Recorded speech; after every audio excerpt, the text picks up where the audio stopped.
దేవుడు కూడా ఎన్ని చోట్ల రాయించాడో తెలుసా? అడక్కండి మీకు ఇయ్యబడును అన్నాడు.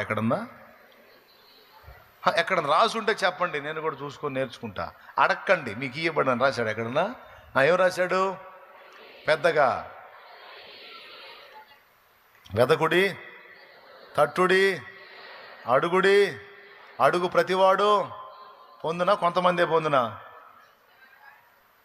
మరి అడగరే. మీరు దేవుని అడగనందున మీరు చాలా పొందలేకపోతున్నారని యాకోబు పత్రిక 4వ అధ్యాయము మొదటి 2 వచనాలు చదివితే ఉంది. ఉంటుందండి, నాకెళ్ళి చూడండి, డౌట్ లేదు. పెన్నుంటే రాసుకోండి. అడగనందున చాలా సంగతులు మనం పొందలేకపోతున్నాం. అడుగుటయే ప్రార్థన. తండ్రి తన్ను అడగని వాళ్ళకి పరిశుద్ధాత్మ ఇస్తానన్నాడా? అడుగు వారికి ఎంతో నిశ్చయముగా తన పరిశుద్ధాత్మ ఇస్తానన్నాడా? లూకాసు వార్త 11వ అధ్యాయము 13వ వచనం. పరలోకమందున మీ తండ్రి తన్ను అడుగు వారికి పరిశుద్ధాత్మను ఎంతో నిశ్చయముగా అనుగ్రహించున. నేను అడిగినోళ్ళకి ఇస్తాడు అంటే అడగనోళ్ళకి కొద్దిగా చెప్పండి. అది విషయం. అంటే చాలామందికి వాగ్దానాలు తెలుసు,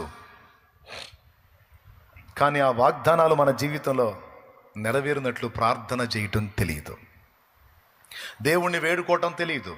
దేవునికి వాగ్దానాలు, దేవా నువ్వు ఈ మాట అన్నావు కదా ప్రభువా, ఈ వాగ్దానం చేసావుగా ప్రభువా, ఈ సాయం చేస్తానన్నావుగా ప్రభువా, నీ కార్యమును జరిగించు ప్రభువా, ఇదిగో నేను విశ్వసిస్తున్నాను, నువ్వు కదులు తండ్రి అని ప్రార్థనలో మొర్ర పెట్టరు. ఈ కారణం చేత చాలామంది దేవుని దగ్గర నుండి పొందలేదు. ఇది 2 చోట్ల రాయబడు, అనేక చోట్ల రాయబడింది. 2 చోట్ల, అనేక చోట్ల. అసలు ఇంకా యేసయ్య అద్భుతమైన మాట చెప్పాడు. ఇప్పుడు మన అవసరాలు తెలియనోడి దగ్గరికి మనం పోయి డబ్బు కావాలన్నాం అనుకో, అవసరాలు తెలియనోడు ఏమంటాడు తెలుసా? ఎందుకో అంటాడు. ఎందుకంటే నీకు సోదంతా చెప్పాలి. వాడికి నువ్వు ఏం చెప్పాలి? అమ్మాయి పెళ్లి చేయాలనుకుంటున్నాను, కొద్దిగా చిల్లర బాకీలు ఉన్నాయి తీర్చుకోవాలనుకుంటున్నాను, నువ్వు ఒక అమౌంట్ ఇస్తే కట్టేసి అమ్మాయి వైనం చేసేసి ఇదంతా చేయాలనుకుంటున్నాను, దానికి ఇది అని మొత్తం మ్యాటర్, నీ అవసరాలన్నీ చెబితే సరేలే అంటాడు. అవసరాలు ఎరగనోడు ఇవ్వకపోవచ్చు కూడా. కానీ ఇక్కడ ప్రభు ఏం మాట్లాడో తెలుసు? మత్తయి సువార్త 6లో, మీరు అడుగక మునుపే మీకు అక్కరగానున్నవేవో మీ పరలోకపు తండ్రికి ముందే తెలియను. ఆయనకి తెలుసు, నీ అవసరాలు తెలుసు, నీ అక్కర్లు తెలుసు.